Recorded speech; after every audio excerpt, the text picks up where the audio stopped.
In our pursuit to changing the image, rewriting the narrative, and in correcting injustice, Daylight Africa will be inaugurating Ota Benga Day on September 28 in New York City, in the Bronx to be specific.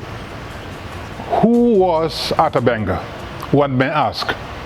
Ota Benga was an African boy who came from a family of Congolese pygmies. Pygmies can be found in Africa, Central Africa, and also Central America. But the Europeans, who thought that blacks were not human beings, when they saw pygmies, they said, wow, now we really have animals. And because that's what they look at him for, that's how they regarded him, they use him in cages in the animal zoos, specifically in the Bronx. Wildlife Conservation Society, through its Bronx Zoo, exhibited Ota Benga, just like any other animal, the monkeys, the tigers, the lions, and the snakes. And Ota Benga was actually housed with monkeys, with animals, a human being. Because of what he looks, where he come from, he was not regarded as a human being. And he was being spectacular all over the world. And the Europeans pay money to see, just like Broadway saw in New York City.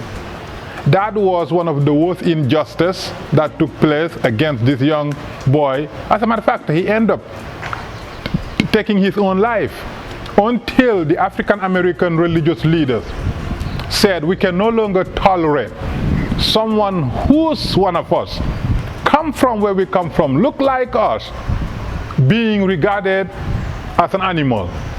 We've been enslaved and subjugated to all kinds of dehumanizing treatment. We've been lynched, we've been killed, we've been sold, we've been auctioned, we've been treated like the worst of the worst. But those days pretty much are over.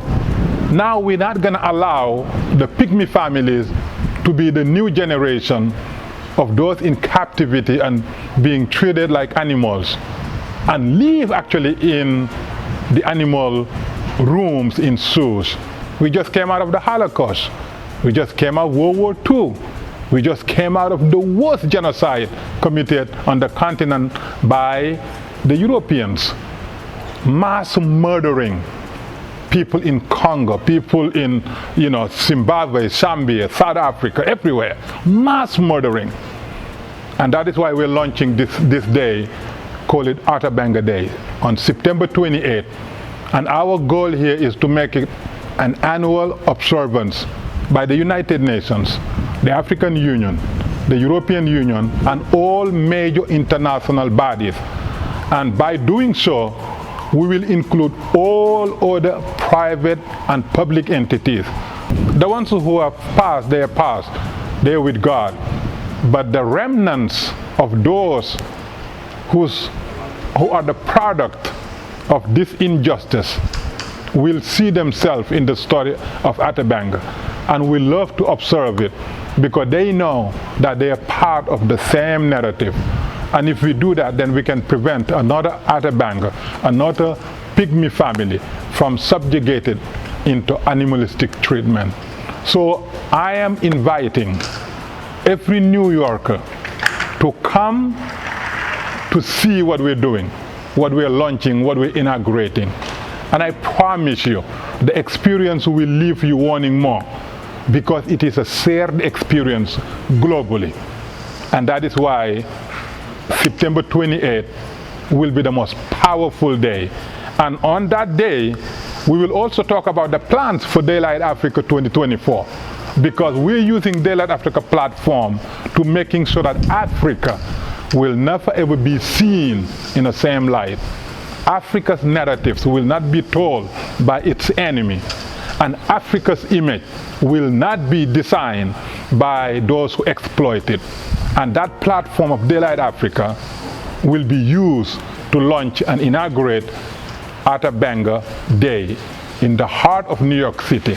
where the worst injustice of treatment of this young pygmy boy will be told to millions of spectators.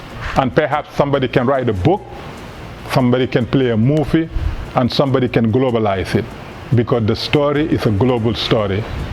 Story of injustice and oppression and captivity and discrimination and exploitation, and story that manifested the worst kinds of treatment another man can enact toward another man. So I look forward to having you all, and perhaps maybe you can check daylightafrica.org, daylightafrica.org.